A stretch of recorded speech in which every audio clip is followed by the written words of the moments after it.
Hello, mấy chị bà. Hôm bà đây tụi mình mang gì đây cả bà khám ya? Khám ya?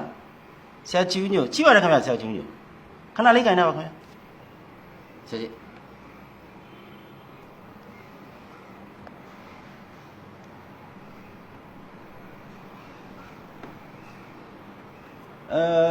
xe chịu nhiều à? Ý chí là xong đủ phát đi luôn khám ya. Cho nó béo biến xe cái bây giờ mà nó biểu. Phone number lấy được gì mấy chị bà khám ya?ဟုတ်ကဲ့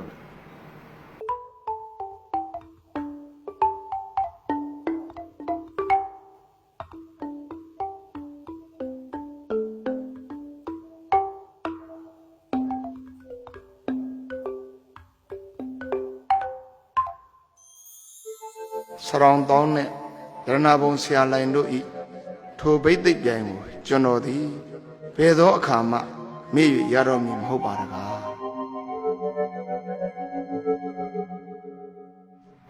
ကောင်းလိုက်တာကွာဘယ်နဲ့လဲကိုစင်ညာရဲ့ဆောင်းမဆောင်းမဆိုရင်မလို့ဒါဝတ္ထုကောင်းတစ်ပုဒ်လည်းဖြစ်နေဇက်ကောင်စရိုက်တွေနဲ့စိတ်သဘောထားတည်မြဲမှုတွေနဲ့တကယ်ဘဝတွေကစာကောင်းတစ်ပုဒ်ပဲအဲ့ဒါကြောင့်အခုကျွန်တော်တို့သပင်မဂ္ဂဇင်းတိုက်ကိုရောက်လာတော့မှကျွန်တော်ကပူနွေးနွေးဖတ်ခိုင်းတာပေါ့ကျွန်တော်တို့မဂ္ဂဇင်းကမဖြတ်ရသေးဘူးအေးဒီဆောင်းမကိုဦးဖျားဖတ်ခွင့်ရလို့ကျေးဇူးတင်လိုက်တာကွာဒီဆောင်းမကိုရေးတဲ့စိန်တင်ကိုလည်းကျေးဇူးတင်ရမှာကွာကဲအခုပြောပါအောင်ဒီဆောင်းမကောင်းမွန်ကောင်းနီးဒီဆောင်းမရေးတာဘိသိက်ပြိုင်ကြောင်းကွာဘိသိက်ဆရာနှစ်ယောက်တော့ဘိသိက်ပေါ့နော်ဆရောင်တောင်းနဲ့မြို့ဘိသိက်ရတနာဘုံဆရာလှိုင်တို့ဘိသိက်ပြိုင်ညဒီဆောင်းမဖတ်ပြီးတဲ့ခါကျတော့အဲ့ဒီဘိသိက်ပြိုင်မှာဘသူရှုံးနှုံးဆိုရင်နှစ်ယောက်စလုံးဘသူမှမရှုံးဘူးကွာဘသူနိုင်နှုံးလို့မေးလို့ရှိရင်နှစ်ယောက်စလုံးနိုင်တယ်လို့ပြောရအဲ့ဒါပြောတာပေါ့ကိုကပြိုင်ပွဲဆိုတာကအနိုင်ရှုံးဆိုတဲ့ရက်လက်ကပေါ်စင်မြဲပဲအခုဒီဘိသိက်ပြိုင်မှာနှစ်ဖက်စလုံးမရှုံးရဘူးနှစ်ဖက်စလုံးနိုင်ရတယ်အဲ့ဒါဒီဆောင်းမရဲ့အနှစ်သာရအလှအေးဘာဖြစ်လို့အဲ့လိုလှလေဒီဆောင်းမငါတို့ဖြေရှာကြည့်အောင်တစ်ဖက်ကလည်းငါသာတမူဆရာတဆူးဆိုတဲ့မာမာနာကိုချလိုက်တယ်တစ်ဖက်ကလည်းမသိလို့မှားသိလို့မှားအဲ့ဒီအမှားကိုပြန်ပြင်ပလိုက်တယ်အေးဒါတွေမကဘူးကွာအဲ့ထဲမှာဒီခံခြင်းတို့ခွင့်လွတ်ခြင်းတို့နောက်တစ်ခါတယောက်ကလည်းသူ့အမှားကိုမှန်မှန်သိတာနဲ့ဝန်ချတောင်းပန်နဲ့ရှ िख ိုးကြော့တယ်ဟိုတယောက်ကလည်းဒါကိုသဘောထားကြီးစွာနဲ့ခွင့်လွတ်အဲ့ဒါကြီးလူတန်ဖိုးတွေနဲ့နှလုံးသားအလှတယ်ကွာဟုတ်တယ်ကိုရဲ့ဟိုသူ့ဂုံကိုမြင့်ကိုဂုံမြင့်ဤသူ့ဂုံကိုနှိပ်ကိုဂုံနှိပ်ကျွန်တော်အဲ့ဒီအချက်ကိုလည်းဒီဆောင်းမထဲမှာကျွန်တော်အထင်ရှားမြင်လဲရတာကိုကအေးဟုတ်တယ်တော့ဒီဆောင်းမမှာသဘောထားကြီးမြတ်ခြင်းကိုလည်းတွေ့ရတယ်ဟုတ်တယ်နှိမ့်ချခြင်းကြီးမြင့်တဲ့ချက်ကိုလည်းတွေ့ရတယ်လူတွေရဲ့နှလုံးသားအလှကိုပေါ်ပြနိုင်တဲ့ဆောင်းမကောင်းတစ်ပုဒ်ကွာကဲအခုကျွန်တော်အဒီဒါစကားပြောတော့မယ်အေးပြောအခုနဲ့ကျွန်တော်နဲ့အခုဆွေးနွေးခဲ့တဲ့အကြောင်းအရာတွေကိုအခုဆောင်းမတစ်ခုရေးပေးနိုင်ပါအေးငါလည်းအဲ့ဒါစဉ်းစားနေဟုတ်ဒါတော့ကောင်းတဲ့စိတ်တရားရဲ့ဆောင်းမလူတွေအများကြီးဖတ်စေတယ်တိတဲ့ကျေကျေပြန့်ပြန့်လူတွေသိစေတယ်ပေါ့အဲ့တော့ငါဒါလေးကိုသိချင်ညှို့ပြီးတော့ဂုံပြူဆောင်းမတို့ရေးရင်ကောင်းမယ်စဉ်းစားနေကောင်းပြီအဲ့ဒါဆိုရင်ရှစ်လသပင်မဂ္ဂဇင်းအမိကိုရေးပေးနော်အေးစိတ်ချငါဒီကနေအိမ်မြောက်တာနဲ့ရေးပေးမယ်ကွာနော်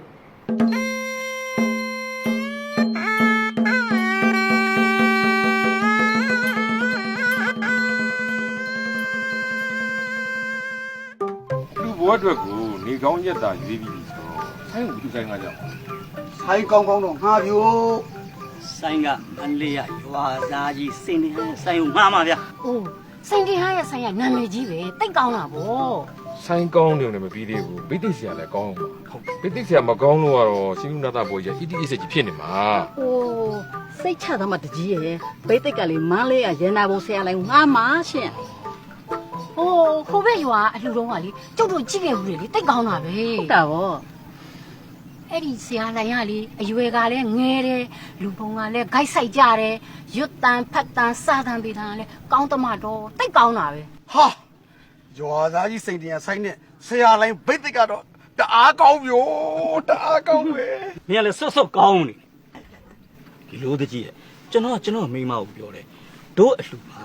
ရွာကံဘိတ်သိက်ဆရာမှာမှကောင်းမှာတော့ ရွာကံဘိတ်သိက်ဆရာဆိုဘယ်သူပြောတာ ဘယ်သူရှိမလဲတကြီးရဲ့စရောင်တောင်းကြီးကိုပြောတာပေါ့ စတောင်တောင်းဆိုတာစတောင်ရွာဆရာတောင်းယူပြောရလား အေးလေ သူလည်းကောင်းတာပဲတော့ အော်တော့ပိတ်သိဆရာမကြိုက်ပါဘူး ဒီမှာရှင်မတော်ဘိတ်သိက်ဆရာလဲတော်ဘိတ်သိက်ဆရာအလျောက်ပြောထဆိုထရွတ်ထပါလေဟာ အမလေးကျုပ်တို့ကတော့ဆရာလိုက်မဆရာလိုက်မယ်ကျုပ်တင်မကဘူးနော်အကြီးလေးတို့ရောမဲဖောတို့ရောမြတ်ခက်တို့အပြိုတွေအားလုံးကလေဆရာလိုက်မဆရာလိုက်ရှင်း မင်းဆရာလှိုင်ကဘလောက်တော်လို့ဘလောက်ကောင်းလို့လဲ ရှင်းဆရာရောဘလောက်ကောင်းလို့ ဩတိုးကြစမ်းပါအလူကြီးတိုင်းလုံးဝနေအောင်မင်းတို့ရံပြစ်နေကြစမ်းပါနဲ့ကွာဓမ္မညညနေတိုင်နေနဲ့ဘယ်ဘိတ်သိက်ဆရာငှားတဲ့နေဆိုတာဆုံးဖြတ်ကြကဲ ကျွန်တော်တို့ကတော့စရောင်တောင်းပဲ အော်ကျုပ်တို့ကတော့ဆရာလိုက်မဆရာလိုက်မယ် တို့ကတော့စရောင်တောင်းပဲ ဟဲ့ကျမတို့ဆရာလိုက်မကြိုက်တာတော့ အော်ဆရာလိုက်မယ် တို့စရောင်တောင်းပဲ ငါတို့ကြစမ်းပါဩ အော်ဆရာလိုက်မယ် တော်ပါတော့ ဓမ္မ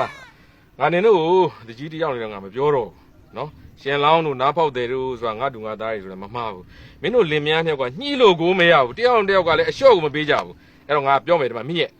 နင်းကလည်းနင်းကြိုက်တဲ့ဆရာလည်းငါခိုးမောင်ကလည်းမင်းကြိုက်တဲ့စရောင်တော့ငါဟုတ်ပလား ဟာဒါဆိုရင်ဘိတ်သိက်ပြိုင်မော ဘိတ်သိက်ဆရာနှစ်ယောက်ဘိတ်သိက်ပြန် ဟေးဘိတ်သိက်ပြိုင်ဆိုရင်တော့တအားကောင်းပြီပြော ကဲမင်းရဲ့ကဲမင်းရောကျင်းတတ်ကြပြီမလား အိုးဆရာလိုက်ပါနဲ့တော့ကျုပ်ကကျင်းတတ်တာပဲ ကျုပ်ကလည်းစရောင်တောင်းပိုင်ကျင်နေတယ်ဗျာ တကြီးဘိတ်သိက်ဆရာနှစ်ယောက်ဘိတ်သိက်ပြိုင်ငွေဆိုတော့အနိုင်ရှုံးလို့ရှိမှာပေါ့နော် ဒါပေါ့ စရောင်တောင်းကြီးကတော့မလွယ်ဘူးနဲ့ထင်တယ်ဗျာ ပြောပြလိုက် အနိုင်ရှုံးကသူတို့ကိစ္စပါကွာဘိတ်သိက်ပြိုင်ဆိုတော့လေအပြိုင်သာကြေးကြပါစီတော့ တကြီးလက်ပြန်ကြရင်လေမန္တလေးကိုတက်ပြီးဆရာလိုက်ကိုတွားငှားလိုက်နော်တော်ပါလိုက်တော့ အေးပါ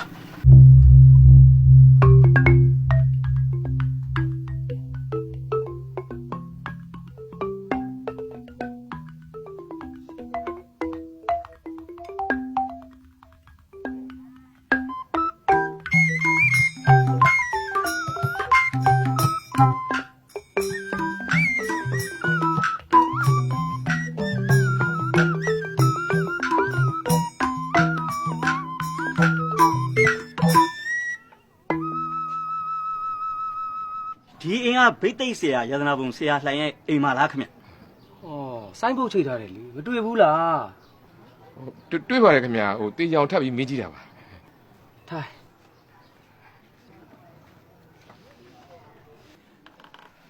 ဆရာလှိုင်ရှိပါစားခင်ဗျ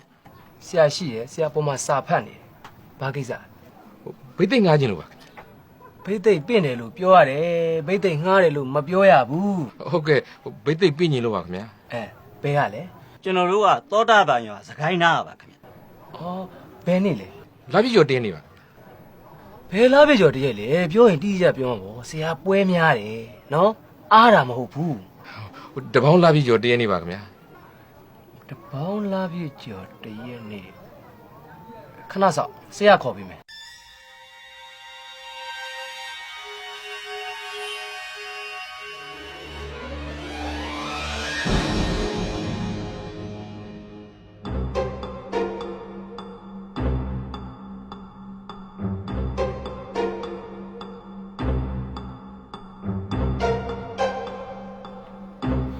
အဲ့ဒီချက်ကတော့မအားဘူးဗျာ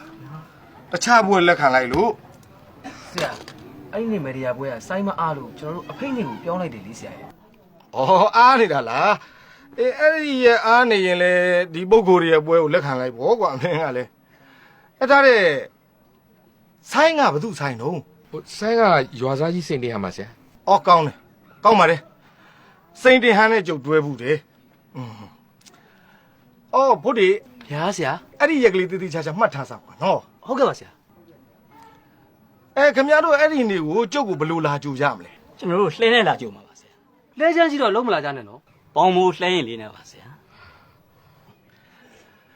ကဲဘာပြောစရာရှိသေးတော့ ဟိုကျွန်တော်တို့အလူမှာဘိတ်သိက်ပြိုင်ထည့်ဖို့အစီအစဉ်ရှိပါတယ်ဆရာအဲ့ဒါ ဟောထဲ့ပေါ့ထဲ့ပါအဲ့ဒီနောက်ဆရာကဘာတူလဲ စရောင်တောင်းပါဆရာ ဘာတူ စရောင်တောင်းပါ စရောင်တောင်းစရောင်တောင်း ကျုပ်ကြားဘူးသူလူလူပဲကောင်းပြီလေ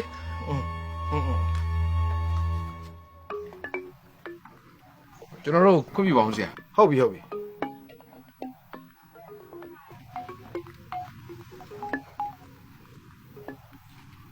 ဆရာအဲ့ဒီစတောင်တောင်းကိုကျွန်တော်ကောင်းကောင်းသိတယ်ဆရာ အေး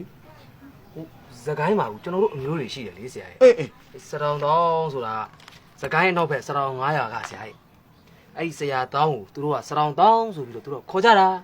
ဟွန်းမင်းဟာကတော့ဘိတ်သိကြီးပဲဒီလူမန်းတီခုနအပွဲငါလက်မခံပါဘူးကွာဒီမှာငါကရတနာရွှေမြို့တော်ကမြို့ဘိတ်သိဆရာလိုင်းကွာဘယ်နဲ့တော့ဘိတ်သိကြီးနဲ့ငါနဲ့ပြန်ရမယ်လို့ဟာကွာ ကျွန်တော်ကတော့လက်ခံလိုက်တာကြိုက်တယ်ဆရာ ဘာဖြစ်လို့တော့ ဘာလို့တော့ဆိုတော့အဲ့ဘွဲမှာဆရာအပြက်အသက်ကိုနိုင်မှာဟောစတောင်တောင်းကြီးမရှိမလားရှုံးပါ ဟာဖိုးတရငါလိုမျိုးဘိတ်သိကတော့ဘိတ်သိကိုအနံရတာဘယ်လိုလုပ်ရတာရှိမှာလဲဒီမဲ့ဖိုးတပြိုင်ပွဲဆိုတာသူတင်ကိုတင်အပြိုင်ကျဲပြီးအနံရမှာမိန်နာလေလား နားလေပါတယ်ဆရာရဲ့ဒါပေမဲ့အဲ့ဒီပွဲမှာလေဆရာလှလှပပကြီးကိုအနိုင်ရမှာပါဆရာစတောင်တောင်းဆိုတာလေ ကိုသားရေကိုသား ဟေး ချွေးရည်လေးပြေးလို့ရှိရင်လေနွားစာလေးဆင်းပေးပါအောင်တော့ ချွေးရနောက်တစ်ခါဆိုပြေးပါပြီဟာ နွားစာဆင်းပြီးရင်တော့လေခမျိုးလေးပါတည်လိုက်ပါတော့ခမျိုးတည်ပြီးလေတလက်စာတဲ့နဲ့ဟိုဘဲဦးလေးပါကြော်လိုက်နော်ဒီမှာလေတော့ကလေးကလေချလို့မရဘူးဖြစ်နေတယ်တော့ အေးပါဟာအေးပါအေးပါ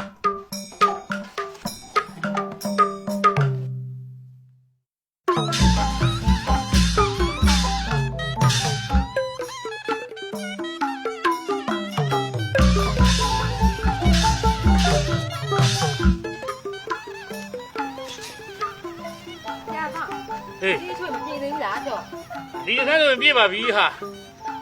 အိုးဟို तू ကခလေးအောက်ချမရလို့ဟာ သူကဘာပြောရလဲတော့ အေးဟုတ်သားဟာတဲ့ဖြေလိုက်မိပြန်ပြီအေး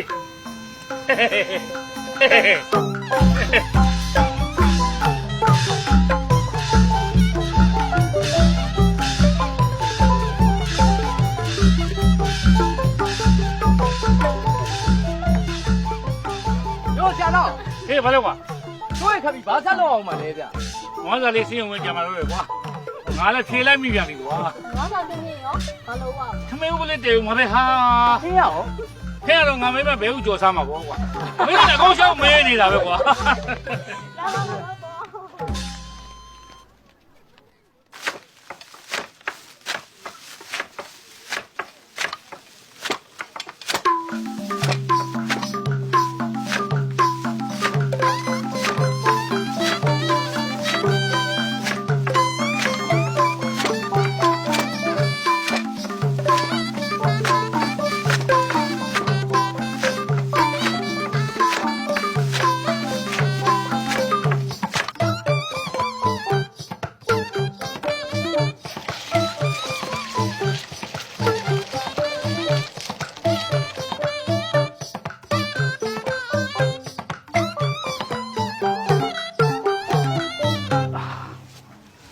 ခုတောင်းရင်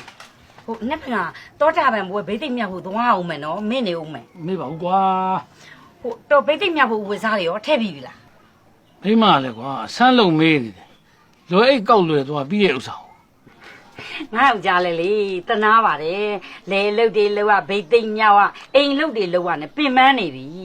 ကျုပ်ပါလေလေတော့ကိုလေဟင်းကောင်းကောင်းလေးချက်ကျွေးကျင်တာတော့ကလေးကလှုပ်လို့မရဘူးဖြစ်နေတာ ဒီပါကွာငါနားလဲပါတယ်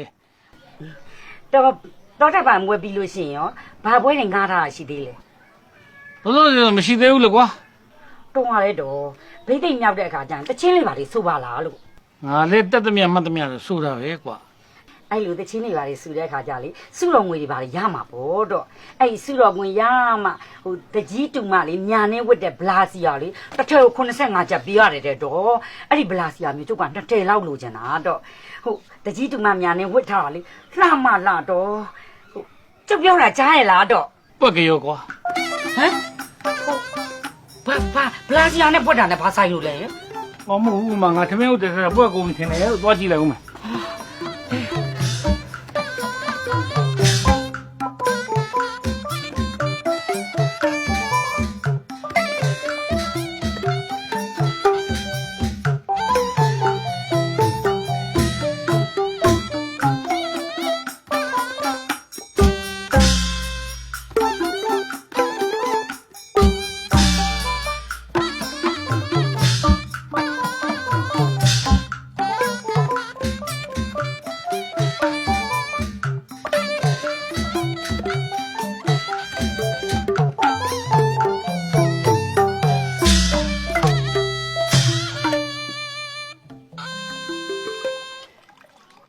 တနာကြိုက်တဲ့မိုက်တွေးမှာ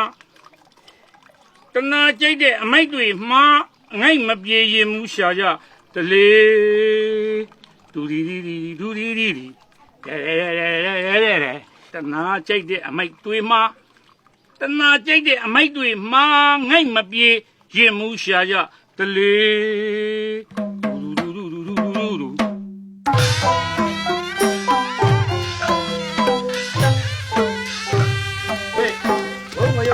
ကြာပြီနော်ဒီလိုပြတ်တော့ညမြန်လောက်ကြ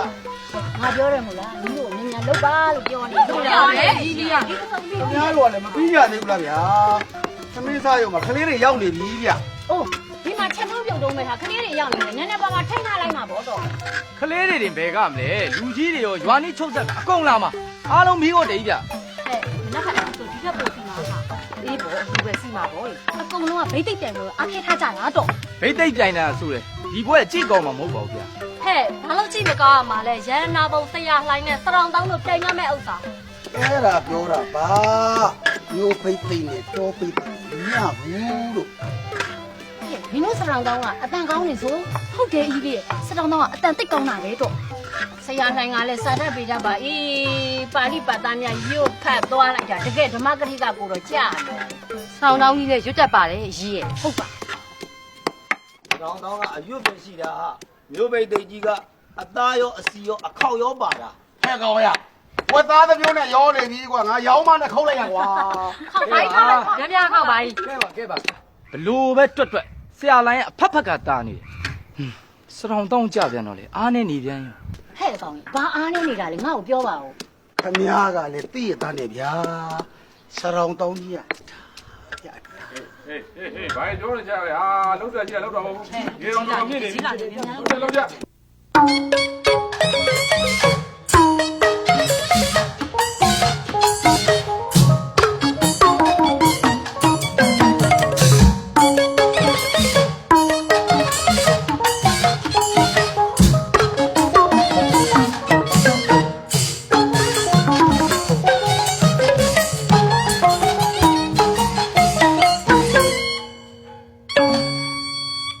မိုင်းရွှေမြို့ဘုံဆောင်မြစိမ့်ပြီးတာဖာဟဲသာအစစ်ပါရအမဲမိုင်းရွှေမြို့ဘုံဆောင်မြစိမ့်ပြီးတာဖာသာအစစ်ပါရအမဲဒီရန်မုတ်တာဝတ်တာလူငယ်ငယ်ရွယ်ရတာအဖဝေကိုခမ်းဒီရန်မုတ်တာဝတ်တာလူငယ်ငယ်ရွယ်ရတာအဖဝေကိုခမ်းဝိငယ်ရီပစ္စည်းညာညာနာသာပမာအဒရာချူတာဒီနဲ့ဒီပြတော်တော်ချင်းကြီးတဲ့ညအချင်းကြီးအိုးညာဒီသာဘေခပမာအဒရာ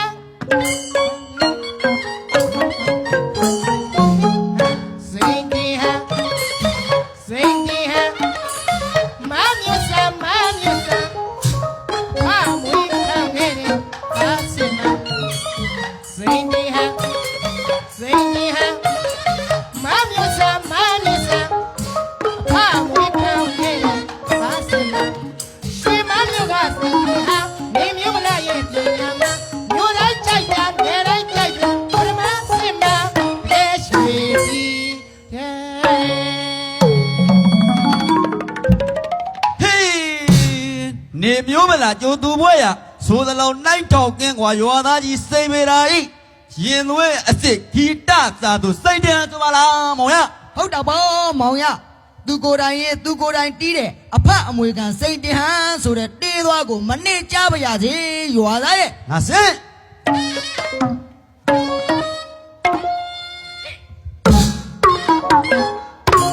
အေး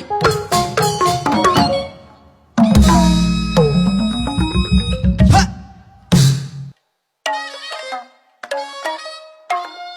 ရသေးတယ်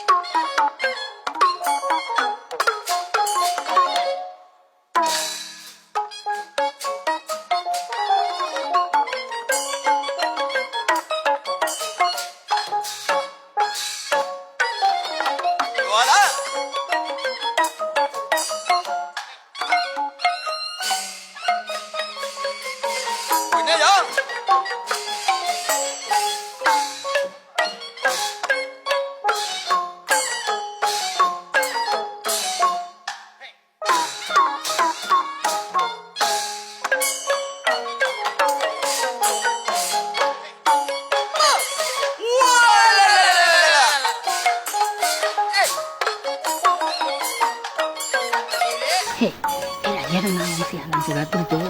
ရွေကောင်းရုပ်ကောင်းတွေ့ပါရဲ့တော့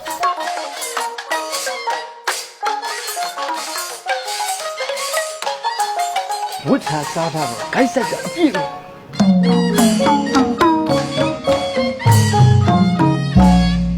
ွှေမမျိုးကစင်ကြီးဟန်ဒီတဲ့တဲ့ဘေးရကွယ်ညဲ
ဒေါမေတရဏအညာဏတ္ထိဓမ္မောမေတရဏအညာဏတ္ထိသံဃောမေတရဏအညာဏတ္ထိပါဗျာကျုပ်ကတော့အများသိကြတဲ့ကြွားမဝိပါဘူးဘိသိက်တော်ပညာရှိယရနာဘုံဆရာလိုင်းကိုဆရာလိုင်းဆိုတာပိုင်နိုင်တဲ့အလုတ်စခန်းမှာဖြင့်အဟုတ်တန်းပြည့်စုံတာမို့တော့အစုံမြို့အနှံ့နေတကားပြန့်လဲနေလေအောင်မြင်းဆောင်မကြမ်းဆိုတဲ့စကားလိုအားပေးခြင်းခံရတဲ့ဘိသိက်ဆရာကိုဘိသိက်နဲ့အတိတ်နမိတ်ထွန်းတဲ့ကျုပ်တို့သဘူတီပါလဲရတောင်ကျွန်းမှာဖြင့်ဘိသိက်သွန်လောင်နေဆိုတာအမတမှကြက်သေးမင်္ဂလာအတိပြီးပေတာကိုဟုတ်စာရွာသားစိတ်တဟန်ဟုတ်ပါဆရာလိုင်းဟုတ်ပါခင်ဗျာဘိသိက်ဆိုတာအဘိသေကဆိုတဲ့မာဂရဘာသာကလာပါတယ်အဘိဝိသေသနအဓိဝဇနေနသိင်္စတိအနေနာတိအဘိတိကောအဘိဝိသေသနအလွန်အကျူးအထူးမွန်မြတ်သောအဓိဝဇနေနကျက်သေးမင်္ဂလာတင့်တယ်စွာသောစကားဖြင့်သိ သိစတိစိန်နှလုံးရွှင်လန်းအောင်ပြောဆိုသွန်လောင်တတ်ပေ၏ဣတိတသမထို့ကြောင့်ဘိတိကောဘိသိက်မြည်၏လို့ဒီလိုမဟာကဝိတွေကစာအရှိဖွဲ့ခဲ့ကြသကိုဘိသိက်မင်္ဂလာ12ပါးတဲ့လောကီမင်္ဂလာ12ပါးတဲ့ကြာဘူးနာဝါတော့ရှိကြမှာပါလေဘိသိက်မင်္ဂလာ12ပါးလောကီမင်္ဂလာ12ပါးရှိရမှာယခုပြုတ်မယ်မင်္ဂလာကဓာသမနဲ့ဧကဓာသမမြောက်ဖြစ်တဲ့သာမဏေယပပိစ္ဆမင်္ဂလာနဲ့ကာဏဝေသနာမင်္ဂလာကိုအဲ့ဒီလိုအဘိဓိကသွန်းလောင်းရှင်းမင်းကောင်းမင်းမြတ်များအစင်အလာသာသနာပေါင်းတက်လှမ်းကြတယ်ရှင်သာမဏေလောင်းလျာများအားလက်ရရခွင်းငွေခရုနဲ့တပြေနုရွက်ဝါမြေသားပါထည့်ပြီးဥထိတ်မှာသွန်းဘိသိက်ရေစင်လောင်းရတဲ့မင်္ဂလာမင်္ဂလာတဲ့ဘာတဲ့တော့မင်္ဂလာဆိုတာမင်္ဂံပါပန်လူနာတိစိဏတိတိမင်္ဂလံလို့ဝိဂျိုဝဆနပြုတ်တုံလက်ကပါပန်မကောင်းမှုဟူသမျှတို့ကိုစိဏတိတိပဲဖြက်ခုတ်ထွင်သုတ်တင်ရှင်းလင်းဖြတ်တောက်ခြင်းပြုတ်တတ်၏တဲ့ဣတိတသမထိုးသို့ရှင်းလင်းသုတ်တင်နိုင်သောတတ္တိကြောင့်မင်္ဂလာမြည်တဲ့ကိုဟုတ်ကလားရွာသားစိတ်နဲ့ဟမ်ဟုတ်ပါခင်ဗျာဆရာလိုက်ဒါကြောင့်အခုလိုအလှတော်မင်္ဂလာပွဲကြီးမှာဖြင့်ဘိသိက်တော်သုံးမင်္ဂလာဖြည့်ပေးရမယ်ဘိသိက်ဆရာများကလည်းမင်္ဂလာရှိဖို့လိုအပ်တယ်ကြက်သိရှိဖို့လည်းလိုအပ်တယ်မကောင်းမှုမှသုတ်သင်ရှင်းလင်းဖို့လည်းလိုအပ်တယ်တဲ့ဟုတ်ကလားရွာသားဟုတ်တာပေါ့ဟုတ်တပါဆိုရင်မုတ်ချအမှန်အစစ်ကိုဆက်ကြရအောင်လားတို့ဗုဒ္ဓမြတ်စွာဘုရားရှင်ဖြစ်တော်မူပြီး45ဝါအရာပြိဋိဘံဝင်ဆံတော်မူပြီးနောက်သာသနာတက္ကရာ235ခုနှစ်မြောက်အခါကိုပါရလီဘုတ်ကြီးရှင်သီရိဓမ္မဘောကမင်းကြီးဆိုရင်ဖြင့်လေအာလုံးသိကြတဲ့အတိုင်းရေရွှန်းပေါင်း8400ရေကန်ပေါင်း8400ကျောင်းဇေဒီပိဋကအစုံပေါင်း8400တို့ကိုသာသနာတော်အတွက်လိုလေသေးမရှိလှူဒန်းခဲ့တဲ့အဲ့ဒီလိုဓမ္မခန္ဓာပေါင်း8400အရေးအတွက်ကိုအစွဲပြုပြီးလှူဒန်းခဲ့တာဟာဖြင့်ဤကဘာမြေပြင်မှာဘယ်သူမှမတုပနိုင်တဲ့အလှကြီးပါတဲ့ဒါကြောင့်သီရိဓမ္မသောကမဟာယာဇာ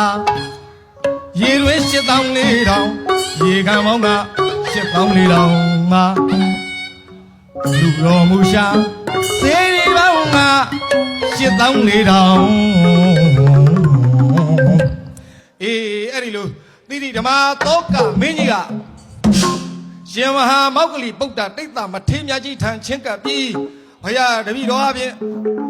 သာသနာဒါယဇသာသနာအမွေခံသာသနာဒါယကခံတိုက်ပြီမဟုတ်လားဘုရားလို့မေးလျှောက်တော့ပရိသတ်တို့ရေမထေရမြတ်ကြီးကဘလို့မိန့်တော်မူတယ်ထင်တယ်လေဩတကာတော်ရေမြင့်ရှင်သင်ဤ8400အမြစီဖြစ်သောအလူဒါနတို့သည်ဒီကဘာမြေအပြည့်မဆိုထားပြီဟိုစัจ java လာမိုးကောင်းခင်အထိပင်ဖြစ်စီအောင်သာသနာဒါယဇသာသနာအမွေသာသနာဒါယကမခံတိုက်ပြီတဲ့အဲ့ဒါလိုမိန်တော်မူလိုက်ပါလေရောဗျာအလူပွဲလာသူတော်ကောင်းပရိသတ်တို့သီရိဓမ္မသောကမင်းကြီးဘယ်လိုဖြစ်သွားမလဲစဉ်းစားကြည့်တွေးကြည့်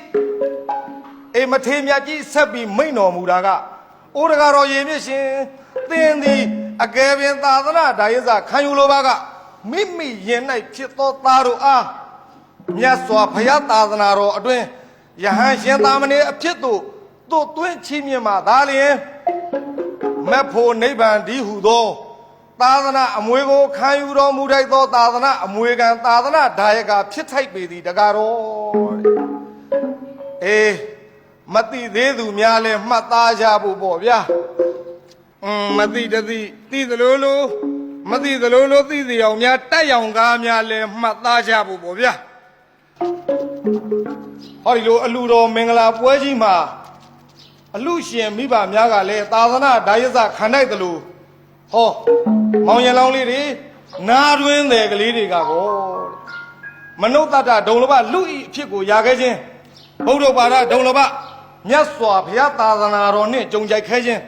ပပြင်းစည်းတာဒုံလဘ ရဟန်းရှင်သာမဏေအဖြစ်ကိုရခဲ့ခြင်းဆိုတဲ့၃ပါးသရသမ္ပတ္တိဒုံလဘတတ္တမသာဝနာဒုံလဘဆိုတဲ့2ပါးရခဲ့အပ်စွာသောဒုံလဘတရား5ပါးနဲ့ပြည့်စုံတဲ့ပုဂ္ဂိုလ်မြတ်ကလေးတွေဖြစ်ပါသဗျာဖြစ်ကြပါသဗျာကိုင်အဲ့ဒါတော့ဂုံမြောက်ကြီးကျယ်တဲ့မင်္ဂလာပွဲကြီးပွဲရင်းတဲ့အခါသမျှစောစောကစကားပြန်ကောက်မကောင်းဘူးမှန်သမျှကိုတုတ်တင်ပယ်ရှားတဲ့မင်္ဂလာဤမင်္ဂလာ၎င်းမင်္ဂလာအနီးမင်္ဂလာထိုးမင်္ဂလာပွဲကြီးမှာမင်္ဂလာကြီးမှာမင်္ဂလာဖြစ်ပေးမဲ့ဗိသိက်ဆရာမြတ်ကိုယ်တိုင်ကလည်းမင်္ဂလာရှိဖို့လို့တဗျမကောင်းဘူးမှကင်းရှင်းဖို့လည်းလို့တဗျဒါကြောင့်သိခါအလှထည့်ပြီးဝိထာရမချဲစတန်းပြောရရင်ဖြင့်မောင်ရင်လောင်းမြရဲ့ဥထိတ်မှာသီတာရေစင်သွန်းလောင်းပေးမဲ့ဗိသိက်ဆရာများဟာကံ5ပါးလုံးဖို့လိုပါတယ်ပါတယ်တို့ဗိသိက်ဆရာများဟာကံ5ပါးလုံးဖို့လိုတယ်အဲ့ဒီ5ပါးသောကံတွေကသူရာမေရိယကံဆိုတဲ့တောက်စားမှုရခြင်းဟာဖြင့်ဗိသိက်ဆရာများနဲ့လုံးဝမအပ်ဆက်ပါဘူးခင်ဗျအဲ့ဒီကံကိုချိုးဖောက်မိသူများမလဲဗိသိက်မသွန်တိုင်းမမြောက်ထိုက်တဲ့ပုဂ္ဂိုလ်များဖြစ်ကြောင်းပါဗျကျွန်တော်ယရနာဘုံဆရာလိုက်မှာဖြင့်ဗိသိက်ပညာဖြင့်အသက်မွေးတော့မယ်ဆိုကြတဲ့ကမိဘ2ပါးကသာလူကလေးကံ5ပါးလုံအောင်ထိမ့်ွက်ဆရာသမားများကလည်းဆိုးဆုံးမလိုက်ပါလေမိဘစကားဥထိတ်ရွက်ဖယားရှင်နှုတ်တော်တွေတရားကိုဥထိတ်မှာပန်းစင်ပြီးကျွန်တော်ဒီဆိုလင်းဖြင့်5ပါးသောကံမဖောက်မပြန်ရအောင်ကြက်ကြီးထိမ့်သိမ်းစောင့်ရှောက်လာခဲ့ပါတယ်ခင်ဗျာအေးပုရိသယောက်ျားတွေမှာတော့အတောက်စားတော့မကင်းကြပြီဘူးပေါ့လေမှန်သောစကားပြောရရင်ဖြင့်ဆရာလိုင်းဆိုတဲ့ကျွန်တော်ကလည်းရခင်ကတော့ထမ်းရည်လေးအစပါလေးအစပေါ့ဗျာအဲ့ဒါပေမဲ့ဗိသိက်တော်ပညာရှိ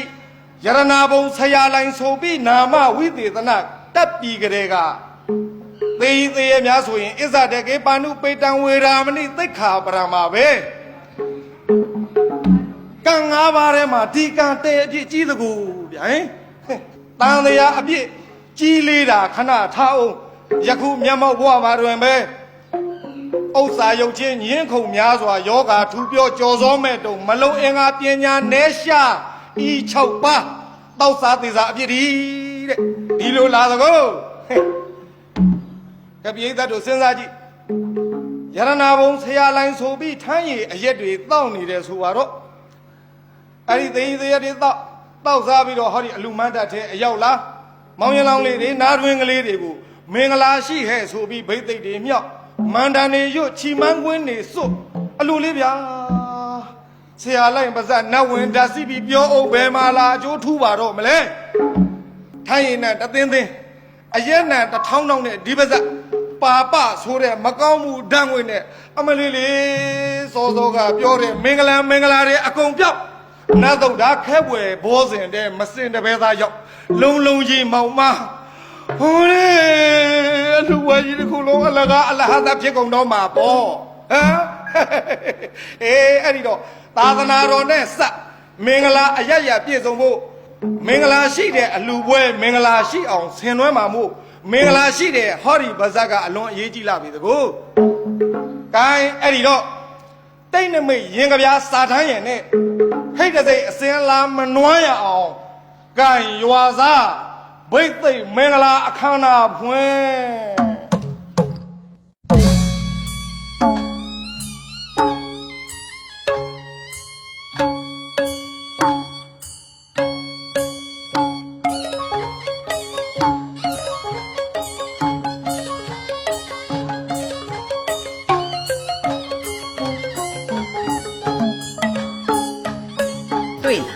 ကျွတ်ဆရာလည်းငါအပိုက်လောက်သွားတာ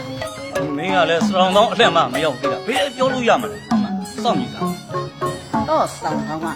ထီသမားအရသမားဖြစ်နေတာကိုကအလိုလိုရှုံးသွားပြီဒါဘယ်ရှုံးတယ်လို့ပြောလို့ရအောင်မလဲ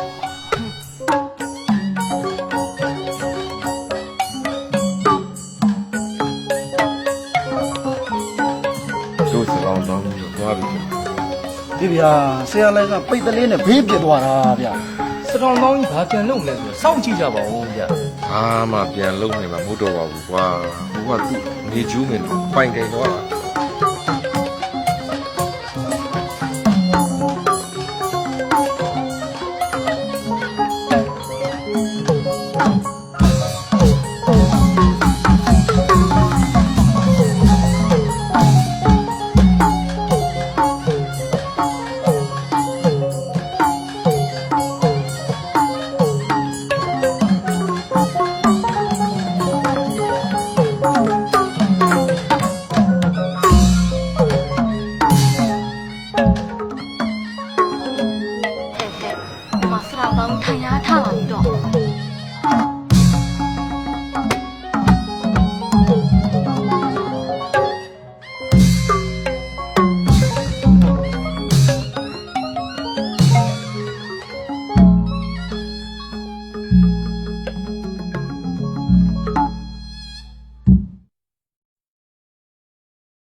နမောတတ္တဘဂဝတောအရဟတောသမ္မာသမ္ဗုဒ္ဓတ္တနမောတတ္တဘဂဝတောအရဟတောသမ္မာသမ္ဗုဒ္ဓတ္တနမောတတ္တဘဂဝတောအရဟတောသမ္မာသမ္ဗုဒ္ဓတ္တဗုဒ္ဓဂုဏတော်အနန္တောဓမ္မဂုဏတော်အနန္တောသံဃဂုဏတော်အနန္တောမာတာပိတုဂုဏတော်အနန္တောအာသရိယဂုဏတော်အနန္တောအနန္တောအနန္တငါးပါးတို့အားကျွန်တော်ဆောင်တောင်းယူသိမြတ်တို့လက်ဆုံးမိုး၍ရှိခိုးလိုက်ပါသည်ခမညာ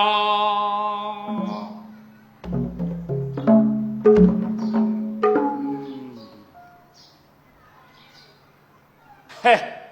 ဒီနေ့တော့ဘိတ်သိက်ပြိုင်ဆိုပြီးတော့နာထောင်းလိုက်မဟဲ့အားပေးလိုက်မဟဲ့ဆိုပြီးအခက်ထားကြရန်တွေ့ဘိတ်သိက်ပြိုင်မဟုတ်ရပါဘူးဗျာဒီနေ့ဖို့ကတော့ဆရာလိုင်းပြောဟောပိတ်ကြသွားတာတွေကိုဟောဒီကဆရာကောင်းငေးပြီးကြည်နေရတဲ့ပွဲဖြစ်နေပါရောလားဖြစ်နေရပါလားကျန်တဲ့ဘုဆရာလိုင်းပြောတော်လိုက်တာစက်တီရှိလိုက်တာမင်္ဂလာရှိလိုက်တာဗါတဲ့မင်္ဂလာတဲ့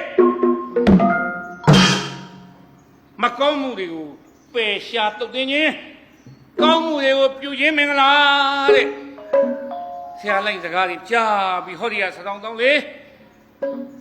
ပီတိတွေဖြည့်ပြီးတော့ဒီနေ့ဆရာတောင်းဖို့ကတော့ဘိတ်သိက်ပြိုင်မဟုတ်ပါဘူး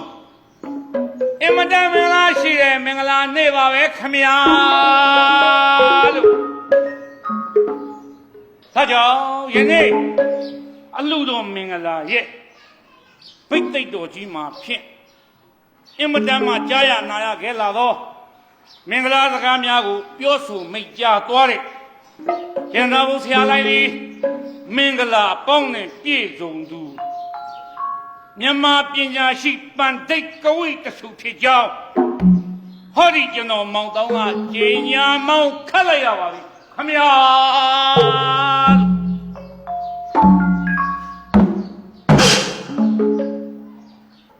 ပြည်တယ်မြတ်ခမညာကျွန်တော်ဟောဒီကဆရာတော်ဘိတ်သိက်ပညာကိုတက်လို့လှုပ်ရှားတာမဟုတ်ပါဘူးနော်ဝါဒနာပါနုံနုံဒီလုတ်ကိုလှုပ်တာပါကျွန်တော်ကဟောဒီစကိုင်းရဲ့အနောက်ဆက်တောင်သူမအောင်ပြူဆိုတာကြားလို့ကြမှာပေါ့အဲ့ဒီရွာကတော်သားပါတော်ဘိတ်သိက်ပေါ့ဗျာတော်ဘိတ်သိက်ပေါ့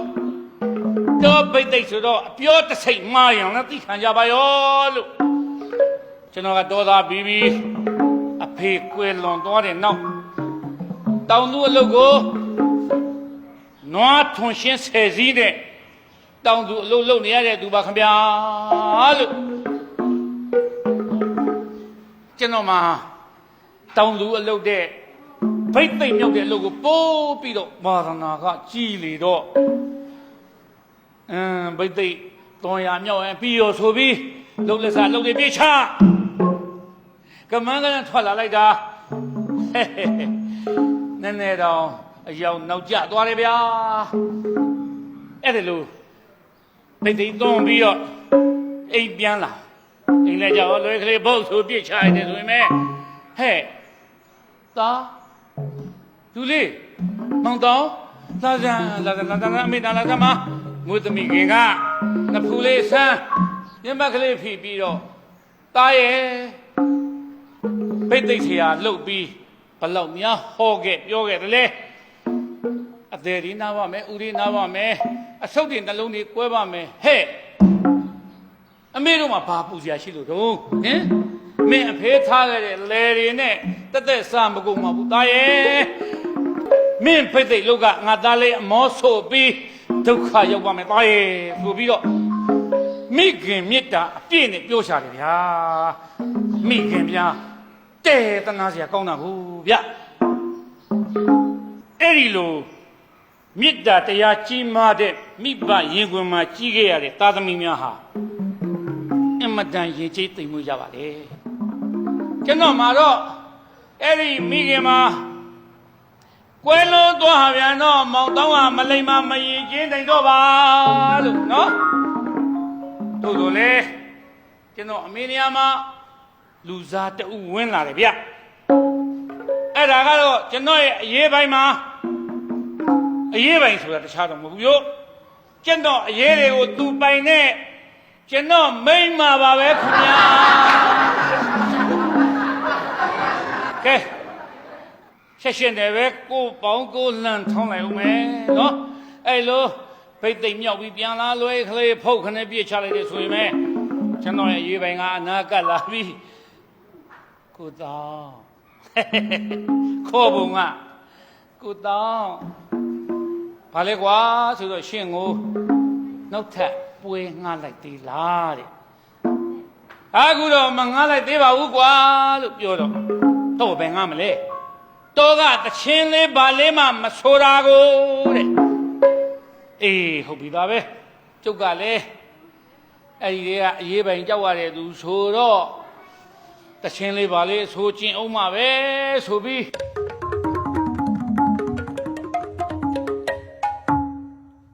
မိုင်းမလင်းနိုင်လို့ရခမညာမိုင်းမလင်းနိုင်မြက်ခင်ညာစီမခါတော်မီသိမဝဲနိုင်ဘူးသီးခွေတွင်နေကိုမျောဟောပြန်ရအတော်မသက်နိုင်ခဲ့ရဟပွေ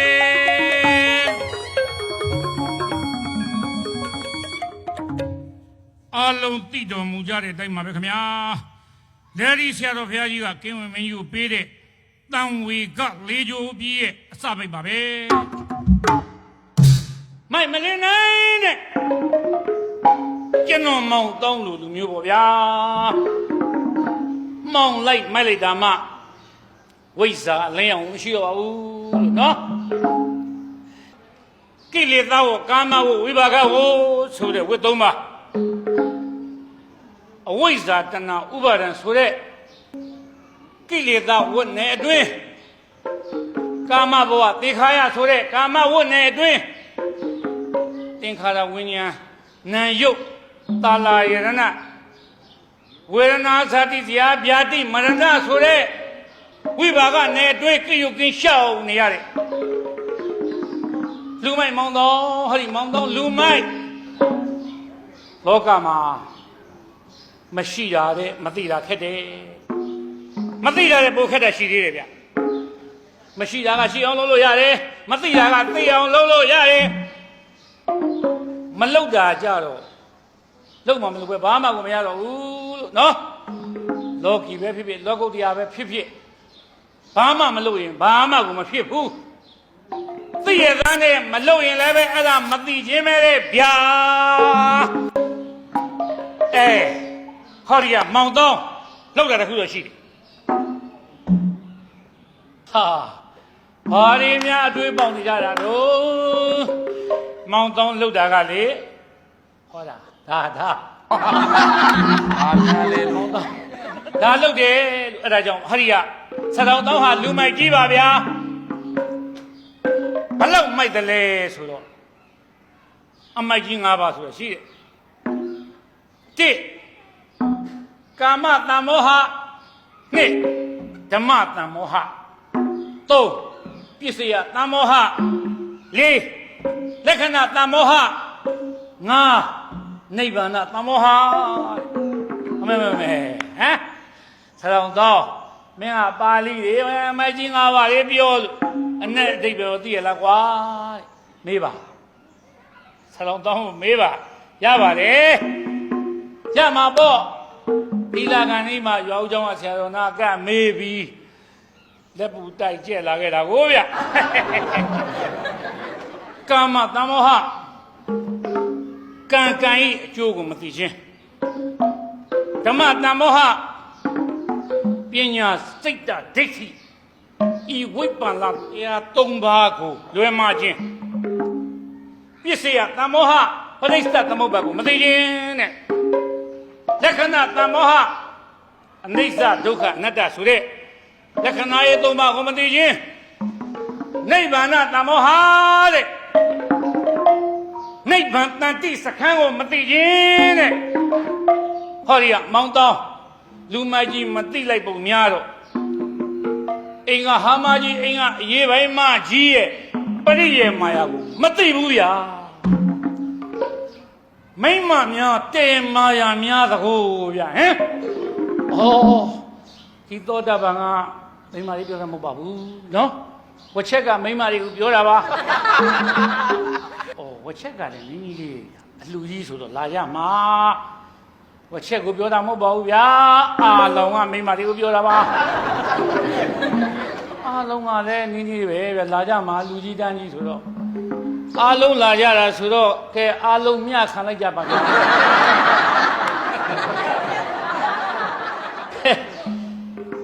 အိမ်ကမိမမာယာများကိုပြောပါတယ်ဟမ်ကျွန်တော်ဗိတ်သိမ်မြောက်ပြီးပြန်လာလွယ်ကလေးဖုတ်ဆိုးပြေချလိုက်တယ်ဆိုရင်မဲတော်ကြီးကလည်းခဏခဏပြည့်ချတယ်တဖုံဖုံနဲ့လောက်ဆိုစုပ်ပြတ်နေပြီပေါ့ဗျာအနာကပြီးကိုသောင်းတဲ့ကိုသောင်း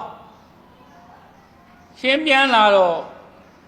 သမင်းအရင်စားမလားအရင်ချိုးမလားတဲ့ကျုပ်ကလည်းအဆင်ပြေတာအဟွာပြုတ်ကြတယ်မကွာလို့ဆိုတော့ကျုပ်ကတဲ့ရှင်ပြန်လာရင်မောပန်လာမှာပဲဆိုပြီးတော့ကျုပ်ကစင်ဦးရဲ့ရေဖြစ်ပြီးချိုးရည်လေးခတ်ထားမလို့ပါတဲ့ဒါပေမဲ့တော့သမီးလေးကလက်ကကိုချမရတော့ငါသိပါပြီကွာငါသိပါပြီကိစ္စမရှိပါဘူးကွာငါရေသွားထမ်းလိုက်ပါမယ်ပေါ့ဒါနဲ့ကျုပ်လည်းအင်ဂျီလေးမြန်မြန်လေးအဆိုးတူတူဝစ်ပြီးရေဘုံနှလုံးတစ်ဘုံနဲ့ရွာပြင်ရေတွင်းစီထွက်ခဲ့တယ်ဗျာလာမကိုဖြောပြီးလိုက်အောင်မဟဲ့ဆိုပြီးတချင်းလေးပါလေဝါနာပါလေတော့ဘုံတောက်ကလေးကိုဒီလူဆိုလိုက်တယ်ဗျအလူတော်ဒါနာမြမကကျွေးကြောအလူတော်ဒါနာမြမကကျွေးကြောလောကသဘုံမြေမှာသူမတွေ့ဘက်ကင်း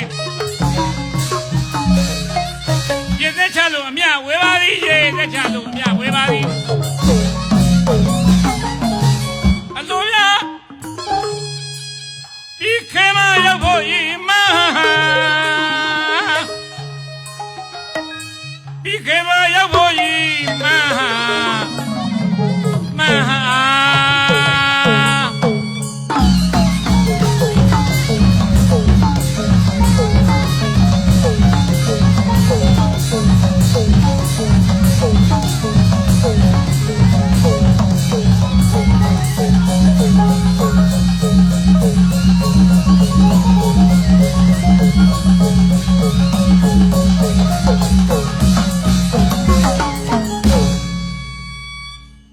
တပုတ်သာဆုံးသွားတယ်ရေတွင်းမရောက်သေးဘူးဗျရေတွင်းကလည်းတစ်စိတ်ဝေးတကူဘလောက်ဝေးတယ်လဲဆိုရင်ဘုံတော့နှစ်ပုတ်စာလောက်ဝေးတယ်ဗျ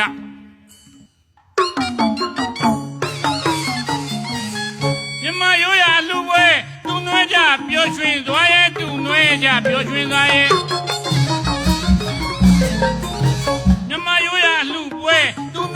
表群乱耶，都乱家表群乱耶。路这个路马，的路下面守候。路这个路马，的路下面守候。谁那他路路的俺也，谁那他路路的俺也。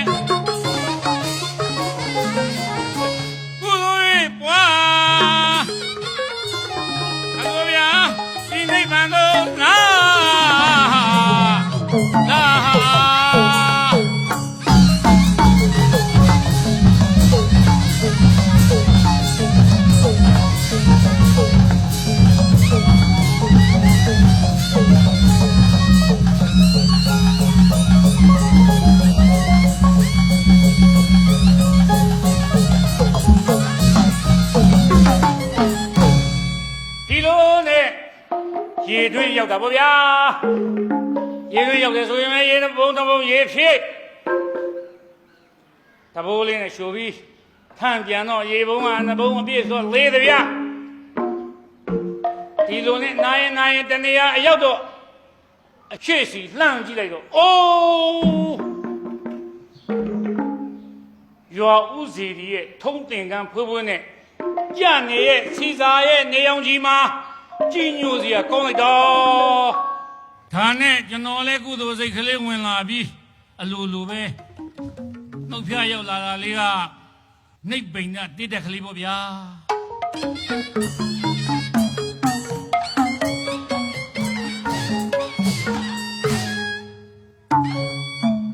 为啥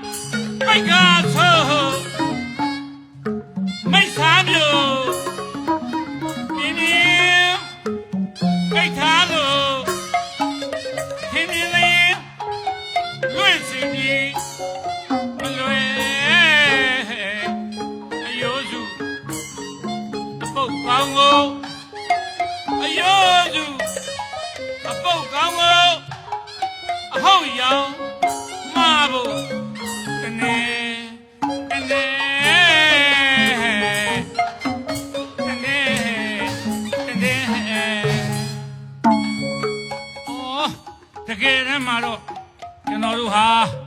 你看有我一看有明年家啦，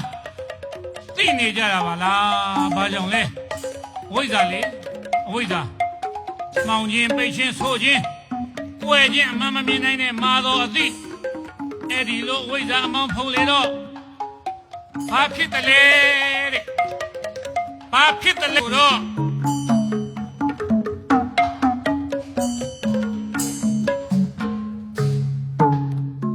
阿杜巴。有的是呢，阿祖吧，有的是呢，后来过来，阿宝爷说的学哈木，罗马塞杜马，我听的嘞，阿祖吧都在那个的有个来几阿片，阿宝爷的呢，几张，多个老。用的呀不，多个老，用的呀不，路在哪没水路，社会嘛，特别别，我那家不嘞，我在那必须在哪的，这里在哪叫，回来钱没毛钱，我在钱里包拉家，你在哪叫没？俺们也社会的嘛，特别别，这里里呢，你们家。在哪在的？阿妹对吗？在哪在的？阿妹对吗？阿爱没别，夜幕下呀，嘞，毛当都用阿妹的不呀？在哪不的？阿有对吗？在哪不的？阿有对吗？阿木没别，别满下呀，嘞，毛当。哪盘呢？干对吗？哪盘呢？干对吗？阿爸们别你莫下家嘞嘞嘞。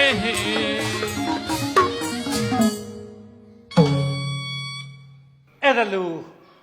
လေရီဆရာတော်ဖရာကြီးရဲ့နိဗ္ဗာန်တေးတက်ကလေးဆိုပြီးတော့အာရပါရပူဇော်ပြီးတော့ရေထမ်းအိမ်ပြန်စေအိုးရေဖြည့်ပြီးတော့ရေချိုးသမင်းစားသမင်းမစားခင်ဟောဒီကမောင်တောင်းလောက်တာတခုရှိတယ်ဗျဆရာတော်ကြောက်သိတယ်ရခရက်တစ်ခွက်တောင်းမလားမဟုတ်ပါဘူးဗျာတလွဲမထင်ကြပါနဲ့သမင်းမစားခင်လောက်တာကလက်ဆေးတာပါလက်ဆေးသမင်းစားပြီးတော့ကိုယ်ကလေးဘေးချပြီးကွန်းစားမယ်လို့တော့မိမကအနာကပ်လာပြီးတော့ဆွဲဆွဲပြပြနဲ့ကိုတောင်းခေါ်ပြန်ပြီတိလိုက်ပြီတင်းတစ်ခုခုလှုပ်ထားပြီဆိုတာတုတ်ကလည်းလေးနေအောင်မိမကြောင့်သိထားတဲ့ကောင်ဆိုတော့ဘာရမလဲငြိမ်ခံပြီးနားထောင်နေလိုက်တာလေကိုတောင်းနဲ့ရှင်ဘိတ်သိသွားမြောက်တော့မှမြို့ကဈေးလာရောက်နေတော်တယ်ဈေးတဲ့အချိန်မှာပါလာတာကလီတဲ့ကျုပ်တို့လိုချွေးကန်အင်ကြီးမျိုးတော်တဲ့ချွေးကန်အင်ကြီးလည်းမဟုတ်ဘူးတဲ့ပလာစီယာဆိုလားဘာဆိုလားအဲ့ဒါတကြီးနှမကဝယ်ဝတ်တဲ့ကျုပ်ကလည်းဘိတ်သိက်เสียကတော့ပဲဘာမဝတ်နိုင်เสียအကြောင်းရှိတယ်လဲဆိုပြီးတစ်ထည်85ကျန်းနဲ့နှစ်ထည်150ကိုတော့များပါဘူးနော်မရပါဘူးနော်လို့ဘာရမလဲဗျာကျုပ်ကများပါဘူးကွာများပါဘူးကွာလို့ကဲအဲ့ဒါကြောင့်မောင်တောင်းလူမိုက်ကြီးမောင်တောင်းလို့ပြောတာပေါ့ဗျာကဲရှေ့ဆက်ပြောလေညောင်မြစ်တူပုတ်တင်ဥတွေပေါ်တော့မာမို့တန်ဖတ်ပလာပစကားတွေနောက်ထားပြီးလုပ်ငန်းလေးဆက်ကြအောင်ဆိုရဲ့လို့နော်ဒါကြောင့်အမြတ်အဓိကရထားပြီဒီစိနာဖျားရွှေပလင်ဝဲတင်းနင်ကငါးမှန်ကိုတဘာမကြံအလျောက်ပယ်၍မှု၆သွယ်သောရောင်ဆိုင်တပြိုင်နက်အထွန်းတွင်လွမ်းလောက်သည့်ရွာစားစတိတ်တင်ဟန်ဝိုင်းတော်သားတို့ကတိုင်းပေါ်တလွတ်ကဘာအယောင်မတိရအောင်မြရောင်ကြီးအေးတက်တို့ဖြင့်အဆွေဇက်အငွေဇက်အကျေးဇက်တွေခုခါသိမ့်ပါပေါ့အင်းကြီးဒီဟောဒီအထူးပရမများလေးတို့ကိုဦးစားပေးကနောင်ရှည်တင့်တယ်အောင်ကိုင်ရွာစားထူးမချာနာနဲ့ရောင်ကြီးတော်ဖွင့်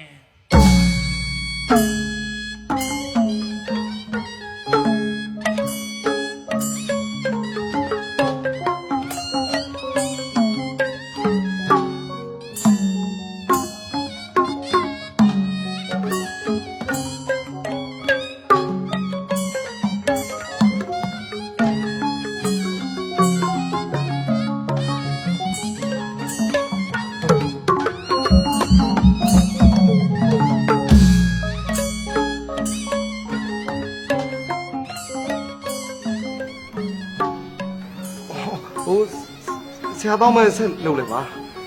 ဟာဗျာဆရာလေးလက်ပါခင်ဗျာကျွန်တော်လည်းမယူတော့ပါဘူးဆရာရဲ့ဘိသိက်မင်္ဂလာအစီအစဉ်တိုင်းဆရာပဲဆက်ပြီးတော့ဆောင်ရွက်လိုက်ပါဆရာဟာဗျာဒီလိုလုပ်ဗျာဆရာနဲ့ကျွန်တော်နဲ့ပေါင်းပြီးတော့ဘိသိက်နှောက်လိုက်မကောင်းဘူးလား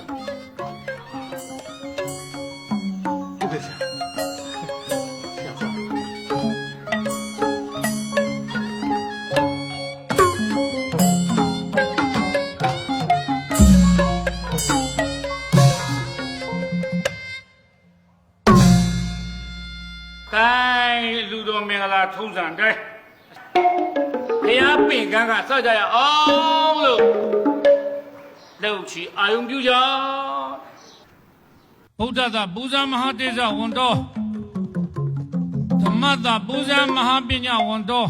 သံဃာသာပူဇာမဟာဘောဂဝန်တော်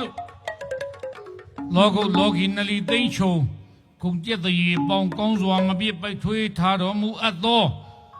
လူနာမြမတို့၏ဆိုရဘယင်သခင်လည်းဖြစ်တော်မူထသောမဟာသမုဒ္ဒရာပမာနိုင်ဆွေနဲ့ကြောင်းတည်မြင်တပ်ပိညုဉာဏ်ရှင်လည်းဖြစ်တော်မူပေထသော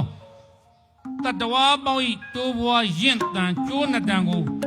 ဝ ဝေဖန်ပိုက်ချရှာမိတော်မူ၍ထသောကိလေသာမန်ငါးတံပေါင်းကိုအောင်မြင်တော်မူ၍ထသောဘုရားရှင်ကိုယ်တော်မြတ်ကြီးသည်ဤအလူမင်္ဂလာမန္တတွင်သို့တားကျဲသူစိတ်တော်မူလျက်လင်းကြီးထွန်းပြောင်းကိုယ်တော်ရောင်ဖြင့်ရွှေတောင်ကြီးအလားမာမာကြီးကြွလာတော်မူ၍တပည့်တော်မတို့ဥထိတ်အပြင်း၌ကောင်းစွာကြံ့ကြံ့ခန့်ခန့်သားကြီးတီနေကဲဝတ်တော်မူပါနေတနှုံးငယ်သို့အတရေတော်တွေမဆုံးနိုင်သည့်ရွှေဖုံးတော်အရှင်ကိုတော်မြတ်ကြီးဖရာ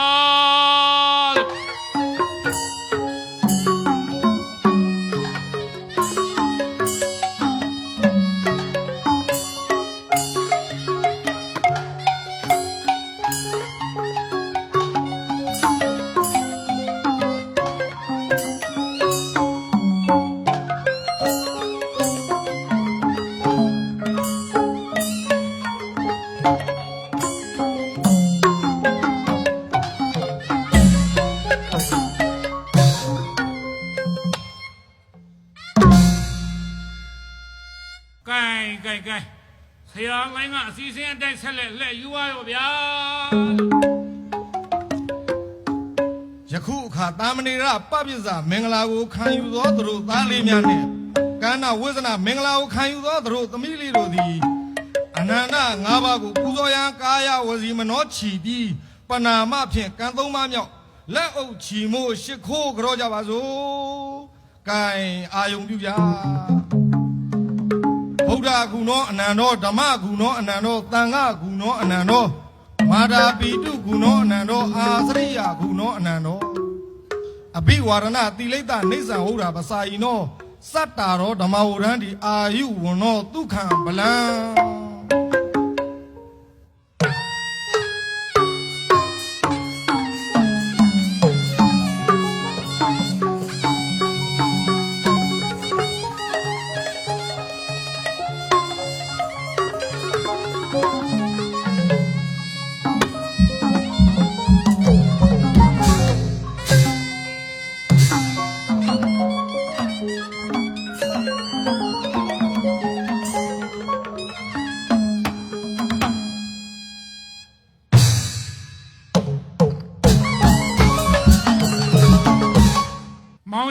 နာထန်တို့ဥပုံပေါ်၌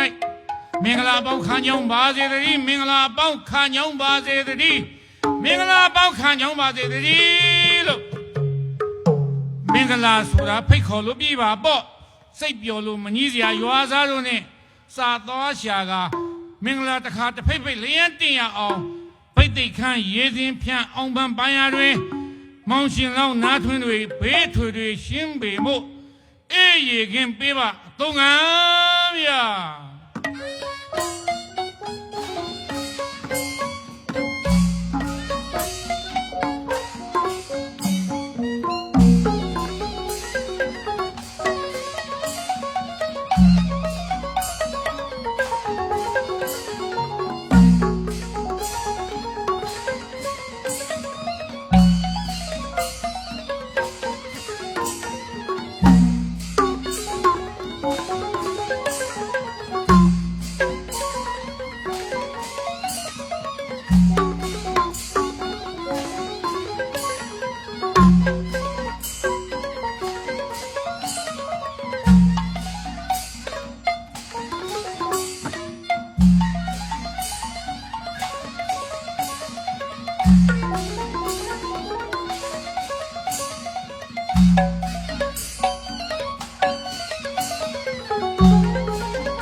ပုံညဒါနဥက္ကကုသိုလ်မြတ်ကိုလူနာဥတုံပြမဘုံထိလုံးစုံများစွာဝန်သားရွှင်မြူကောင်းကြီးကျူလရဲ့ជីနုနုမောတာတုခေါ်စေဖို့တခိနာကသွန်းချရေချမ်းရေစက်ဖြန့်၍လူတန်းရန်ချင်းကြပါပြီတဲ့တို့ဖြစ်ပါသောကြောင့်ဒုရိယာရွှေဆောင်တောတယုံမညောင်းခင်ဒုရိယနေတောင်းခေါ်ရပြောင်းမှာပေါ့ကျောင်းတော်မြတ်အသေးမွန်းတဲ့ဇေတော်ဝိဟာရကထေမွန်တန်ဃာတော်ရှစ်ကျိတ်ကျော်တို့နဲ့ပရိတ်ဓမ္မခန်းဟောကြားရန်ဇန်ရင်စီပြီးကြွလာတော်မူရန်ချိန်နေပါပေါ့အထိန်ထိန်ကြီးကရောင်ကြီးတော်အပေါ်ဝဲဝရိန်ခကြီးကမောင်အလီလီကျော်လျက်အကျဉ်းချင်းမြည်ဟိ၍အခေါင်းတီကမျောပြီးစိန်သိတဲ့နောင်ကြီးဖော်တို့ကသဘောအမှန်မနောကမှာငိမ့်နေအောင်ကိုင်ပြောတဲ့နဲ့တိမ်ပြ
ဆရာတော်ကျွန်တော်စကားနည်းနည်းပြောခွင့်ပြုပါအမိတ်ရှိပါဆရာဇာတိပုံညာဂုံမာနတွေနဲ့အတ္တမန်တွေလွန်ခဲ့ပြီးကျွန်တော်ဆရာကိုပြမစော်ကားမိပါတယ်ဆရာရဲ့အဲ့ဒါဆရာကိုကျွန်တော်လာတောင်းပန်တာဟောလူဆိုတာဘယ်ချုပ်ပြကင်းတဲလဲစီရှိပါမလဲဗျာကျွန်တော်ကိုပဲကြည့်ကျွန်တော်မှလည်းအပြစ်အနာစာတွေတထွေးကြီးနေပါဗျာဆရာတောင်းကတော့လေကိုအပြစ်ကိုလည်းသိကိုအားနေချက်ကိုလည်းကိုသိတဲ့ဆရာပါဗျာကျွန်တော်ကတော့လေကိုအပြစ်ကိုကိုမမြင်သူများအပြစ်တွေပဲမြင်ယုံနဲ့တင်အာမရလူလေကောင်းမှာဖော်ထုတ်အပုတ်ချကျွန်တော်လုံးလုံးကြီးမှားခဲ့တယ်ဆရာရဲ့ကျွန်တော်မှားတယ်ကျွန်တော်အဲ့ဒါဆရာကိုလာတောင်းပန်တာပါကျွန်တော်ကိုခွင့်လွှတ်ပေးပါအစတွေကဘွေမယူခဲ့ပါဘူးဆရာရဲ့ကိုနေရာမကြတာကိုနေရာကြတယ်လို့ထင်နေတာနေရာမကြတာတဲ့ကိုနေရာမကြတာကိုနေရာမကြမှသိပြီဆိုမှအဲ့ဒါနေရာကြတဲ့ဗျကျွန်တော်ဆရာကိုကံသုံးပါနဲ့ပြမမိတယ်ဆရာကြီးမနောကံဝစီကံနဲ့လည်းကျွန်တော်တောင်းပန်ပြီးပြီဒါပေမဲ့ကျွန်တော်အားမရနိုင်ဘူးဆရာကျွန်တော်လက်ပြောက်ကျွန်တော်မလုံဘူးဆရာကြီးကျွန်တော်ဆရာကိုကာယကံမြောက်ကျွန်တော်ကြောပြစေဆရာကျွန်တော်ကြောပြစေကျွန်တော်မားတယ်ဆရာဆရာလိုက်မကြောပါနဲ့ဆရာလိုက်ရဲ့ဟာဆရာလိုက်လောကမှာအမှားဆိုတာသူတစ်ပါးအပေါ်မှာကိုကကျူးလွန်တဲ့အမှားကို့အပေါ်မှာသူတစ်ပါးကကျူးလွန်တဲ့အမှားနှမျိုးရှိတယ်နောက်တတိယအမှားတစ်မျိုးကကို့ဘာသာကိုကျူးလွန်တဲ့အမှားဆရာလိုင်ကကျွန်တော်အပေါ်မှာပြမမိတဲ့အမှားကိုသိလို့အမှန်ဖြစ်အောင်ပြင်လိုက်တယ် အမှန်ပဲရောက်သွားတယ်ကျွန်တော်မှာတော့ကိုယ့်ဘာသာကိုကျူးလွန်တဲ့အမှားကြီးကရှိနေသေးတယ်အဲ့ဒီအမှားကိုကျွန်တော်ပြင်ရမယ်အမှန်ဖြစ်အောင်ကိုပြင်ရမယ် ဆရာတောင်းဘာလို့ဆူလို့တာလဲဟင် တူတာမေရီယာကန်လေကျွန်တော်ကျူးလွန်တဲ့အပြစ်ကြီးပေါ့ဆရာလိုင်းကကျွန်တော်ကိုထိုင်ပြီးကြော့တယ်ကြော့ခံတဲ့ကျွန်တော်ကရစ်ထုတ်ကြီးဖြစ်နေတယ်ဗျာဆရာလိုင်းကိုကျွန်တော်ကပညာရှိတရားလို့တတ်မှတ်ခဲ့တာဆရာလိုင်းကပညာရှိတယောက်မြတ်တာမကပဲသူတော်ကောင်းပညာရှိသူတော်ကောင်းပညာရှိသူတော်ကောင်းလောကမှာတကယ်ကိုရှားပါတဲ့ပညာရှိသူတော်ကောင်းကြီးဖြစ်နေပါပေါ့လားအဲ့ဒီလိုပညာရှိသူတော်ကောင်းကြီးတယောက်ကထိုင်ကြတော့တာကိုခံနိုင်မှုအတွက်ကျွန်တော်တိလဖြူစင်မှုလို့တယ်ဒါကြောင့်ကျွန်တော်တခြားလုံးမိဝဲလာခဲ့တဲ့ဒီသေးကြီးတရက်ကိုယခုချိန်ကစပြီးရာသက်ပံစွန့်လွတ်လိုက်ပါပြီဗျာ ဝမ်းသာလိုက်တာဆရာတောင်းလေတာရုပါဆရာရဲ့ နာဟိဝေရိနဝေရာနိသမ္မန္တိတကုရာစနံအဝေရိနသသမ္မန္တိဧတဓမ္မောတဏ္တနောဤလောကဝေရန်ကုန်ရန်ချင်းတုံနှင်းနေသည်မြကာလပတ်လုံးအဆုံးမရှိရံမိအတိလွှမ်းမအေးချနိုင်ပါတူးနဲ့တူးရန်စုရန်ဆွေရှောင်ပယ်ရှားမှအေးချမ်းကြပြီမှာဤဒီကရှိသူတော်ကောင်းအပေါင်းတို့ဤတဘာဝကျင့်ဝတ်ဖြစ်လေတာ ပြိုင်မွဲထုံးစံရှုံးမခံလဲနိုင်ပြန်အရှုံးဇက်မဆုံးမှုအမုန်းတန်တရားလေကြပြီအမှန်ကိုမြင်အမှားပြင်မှကင်းစင်မာနအတ္တမပါတာယာအေးချမ်းရှိလေပြီ ဆရောင်းတောင်းနဲ့ရဏဘုံဆရာလိုင်တို့ဤထိုဘိသိက်ပြိုင်ကိုကျွန်တော်သည်ဘယ်သောအခါမှမေ့၍ရတော်မူမဟုတ်ပါတကား ဗုဒ္ဓံဗရဏ